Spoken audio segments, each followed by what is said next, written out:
Hey guys, my name is Jewel Cox, the host of The Pulse with Jewel, and today we're here with Casey David, licensed clinical social worker, and also my cousin. So, Casey, would you like to introduce yourself and tell us a little bit about your current field of work? Yeah, absolutely. So thank you so much, Jewel, for having me. I appreciate the opportunity to be here and share a little bit about social work and my path getting here. So, like Jewel said, I am a licensed clinical social worker here in the state of California, and currently I exclusively provide telehealth-based services. And social work is a pretty broad field, and so my domain is specifically within mental and behavioral health. So there's a lot of different types of social work out there. I think when people think of social work, they most often think of something like children and family services. But really, clinical social work is the domain concerned with mental and behavioral health, prevention, treatment. So I largely provide therapeutic services in my private practice full time. Right, that's very informative and a good intro to your profession. So, what kind of steps did you take throughout your life to get to where you are now? So you could set yourself up a few different ways to get into the field of social work. And I want to say there really isn't a wrong way to do it. What I ended up doing was I started out my undergrad with a BA in psychology. After psychology, I went into the master's of social work. So I got an MSW.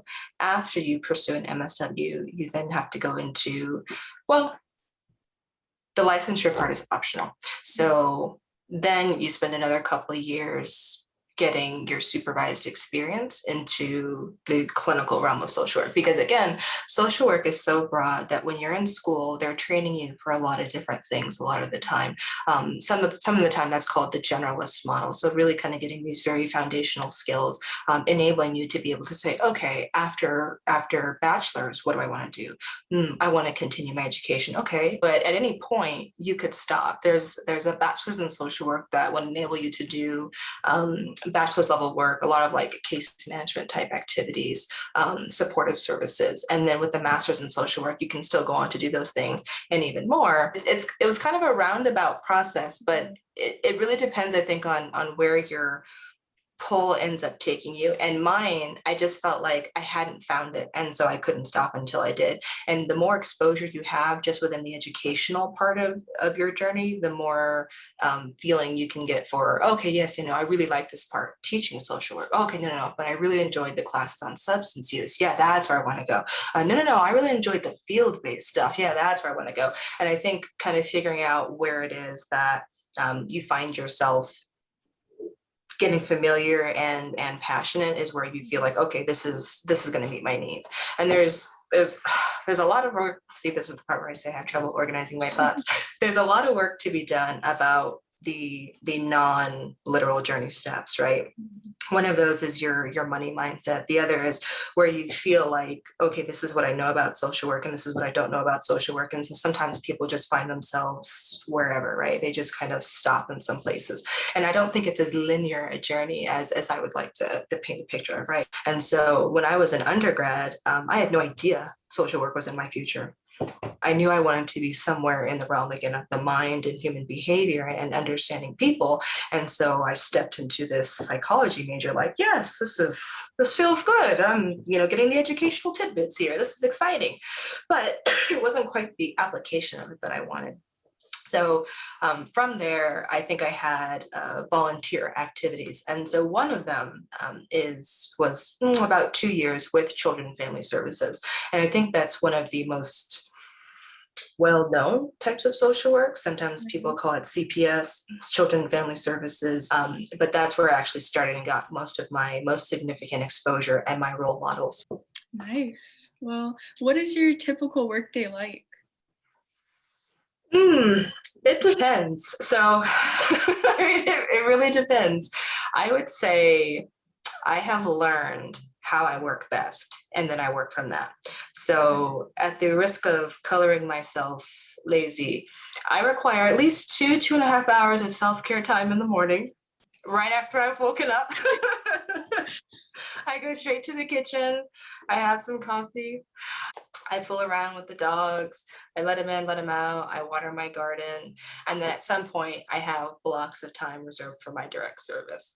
Mhm. Sometimes I may do a few administrative tasks, but I usually reserve a day for my administrative things because it just helps to orient my week a little better when I know I'm going to be in front of somebody with one-on-one versus maybe calling an insurance company or a collateral source or doing some administrative work on the side.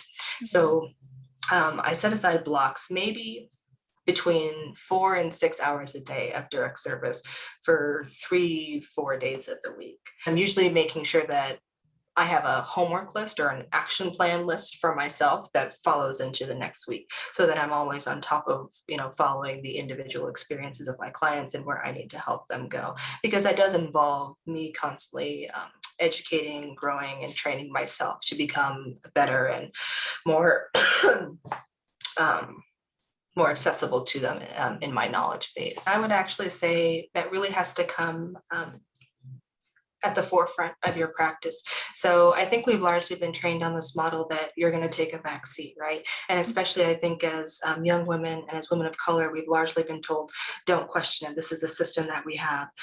It was largely built for the straight white male at the time, right? And so Right. these little things that we have, they were not built for single working mothers. They were not built for people with disabilities. They were not really built for populations of color. They were not built for people without, easy access to transportation.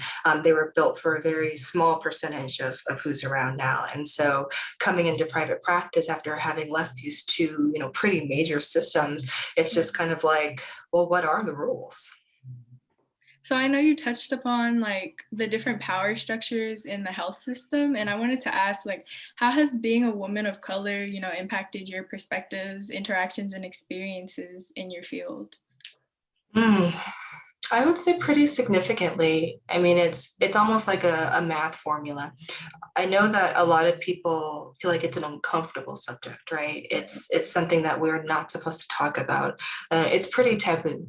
But one of the things that I've learned about therapy is that you can't avoid the taboo. In fact, you do yourself more of a disservice by trying to say, I can't see that. I can't talk about that. Because anything that you cannot see or you cannot tolerate a conversation around, you cannot take into account. And there's this phrase from acceptance and commitment therapy called, are you willing to have what you've already got? And it's useful in that there are often parts of ourselves that we try to deny or distort or say, that part is ugly and I don't know about it. I can't have it. But then it leaves a lot of conversation to be had off the table and usually brings out quite a bit of resistance and then maybe some suffering. But figuring out who I am as a professional woman, as a woman of color in the system has been not only necessary, but it's been extremely fulfilling. I think we're used to talking about color and gender and these other determinants in a way that's been marginalizing. Oh well, that's a woman, think about she have a family, or oh that's a black woman, like, well, what experience might she have in this technical or this sciencey field. But being able to say I'm comfortable and confident before we even get to any of those things, the projections of other people, being able to say I'm so comfortable and confident in my own skin, I'm able to just bring that to the places that I come to. And sometimes that's startling for people, when you want to identify yourself as a Black woman, not just a woman, but a Black woman, or that you want to identify yourself as a young woman or as a mixed ethnicity woman. Sometimes people aren't ready to have that kind of conversation, and you can pick that up in various ways, the willingness of other people to be able to talk about it, and the kind of things that they introduce that are within themselves that maybe they don't recognize, or that your presence alone has brought out in them. And so one of the ways I would say it's been affected is with doubt, the kind of things that people think you can do as a social worker. Right, most definitely. Like, I feel like a lot of times with women of color specifically, like, we aren't, people don't have high expectations for us. It's a lot of times like, oh, it's this Black woman here, it's this mixed race woman here, this Hispanic woman, Asian woman, etc. And there's just like this low barrier. And then if you exceed that, they think like, oh, well, she's the exception. It's not possible for most of them. Right. she's the exception. And I'm glad you really told us about your experiences, because it is important that people realize that, racism is not just a Karen video issue, or it's not just police brutality. Like, it intersects in like all different areas of society. Yeah. Absolutely. I feel like it's very important that we do, like when we have these conversations about mental health, we don't stop like right when we're about to get down to the issue, and help people find the resources that they need. And I kind of want to use that as a platform to ask you, why did you decide to specialize in counseling individuals with anxiety, OCD, and perfectionism? Well, they're all things that I've struggled with personally and professionally in the past. They're what are, I think, most nearest and dearest to my heart. So as far as clinical social work goes, and the educational program that you have, it prepares you for a lot of different things. I think one of the things that makes me a really effective therapist is being able to say, I know this area really, really well, because there's lots of them, right? There's aging and older adults, gerontology, there's substance use, there's administrative social work, there's homelessness and housing, there's children and families. I mean, there's just all different types out there, and not all of them require the license, but you'll still probably have some kind of intersection of those populations in some capacity, right? Being a medical social worker, being a psychiatric social worker, being a clinical therapist or a therapist. And so the population that I've found the most rewarding to be with are the parts where I'm able to say, from this figurative and literal seat that I'm in, I've been in that one as well. And it's a hard place to be, no matter who you are. And I'm not sure how familiar you are with those things, anxiety, OCD, and perfectionism, but you tend to see them quite a bit in people. Perfectionism isn't an actual diagnosis, but it transcends a lot of different conditions, and not just anxiety and OCD. But when you see this combination, it can make for a particularly the struggle can get very, very high. And so just getting to somebody to be able to say, I look really well put together on the outside, but on the inside, I don't feel that way. That's hard up here to do. And I think that goes back to, feeling vulnerable and feeling things like shame and guilt. And one of the earliest supervisors that I ever had in the field of social work told me, Casey, there are two emotions I've seen people go to the ends of the earth to avoid, and that is feeling shame and guilt. And I think shame and guilt, whether or not we conceptualize it this way, they run very high in anxiety, OCD, and perfectionism. Right. The fear of failure, the shame of, what if I'm bad? What if it's not just that I, didn't do well in an exam because the material was different than I expected, or because I didn't study enough? What if it's me, right? There's no outrunning you. And so sometimes, getting to this place where it's like you can see past those rewarding parts of perfectionism, or the rewarding parts of anxiety, where people tend to think like, oh, but you'll get a lot done, right? Or you'll be really careful and really thrifty. You get past that stuff and you're like, yeah, but underneath that, there's this really painful layer of being like, I'm deathly afraid that, like, what if I'm not enough? And that, the idea that you are not enough, or that, you are beyond redemption, or that you are not able to resolve the thing that it is that you want to resolve, that's an extremely scary thought. And so after having sat with that for